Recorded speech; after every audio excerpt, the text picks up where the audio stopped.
Quella che vedete alle mie spalle, ormeggiata in rada del porto di Porto Empedocle, è Nave Euro, una fregata della Marina Militare Italiana che la scorsa notte ha raccolto 198 profughi clandestini nel canale di Sicilia e adesso li ha trasportati qui a Porto Empedocle per quelli che saranno ancora una volta il rito del riconoscimento e poi dell'accoglienza.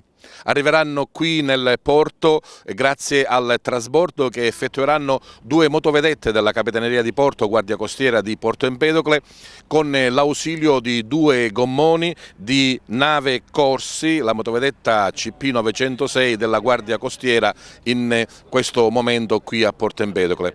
Ancora un soccorso, quindi ancora un trasbordo e tutto quello che comporta l'arrivo di questi profughi immigrati clandestini. Ed ecco che è entrata in porto la prima motovedetta della Guardia Costiera mentre il personale delle altre forze di polizia attende i profughi. In totale sono 198, di cui 3 bambini, 20 donne, di cui 4 in stato di gravidanza. Adesso saranno accolti, poi ci sarà tutto quello che la burocrazia di rito prevede e quindi lo smistamento nei centri di accoglienza.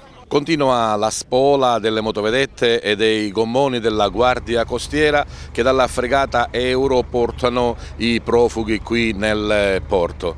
Già il primo trasbordo è avvenuto alle mie spalle, vedete proprio il gommone della Guardia Costiera che ne sta portando altri e poi saranno accompagnati a mezzo pullman nella vicina struttura dell'Italcali. Come sappiamo la tensostruttura fuori dal porto di Porto Empedocle ormai da qualche giorno è stata dichiarata inagibile e quindi dopo le identificazioni sommarie di rito, il primo soccorso e comunque quello che saranno tutte le incombenze burocratiche, i profughi partiranno per alcuni centri della Sicilia dove saranno accolti per proseguire poi il loro cammino. Continuano le operazioni di trasbordo dei profughi, adesso una nuova motovedetta qui all'ormeggio nello scalo marittimo di Porto Empedocle, le forze dell'ordine per controllare che tutto si svolga nella sicurezza più totale. Poi dalla motovedetta salgono sul pullman che li porta in questo centro di prima accoglienza improvvisato all'interno della struttura dell'Italcali, come dicevamo, per la loro identificazione e il successivo trasporto in quelle che sarà il centro che li accoglierà.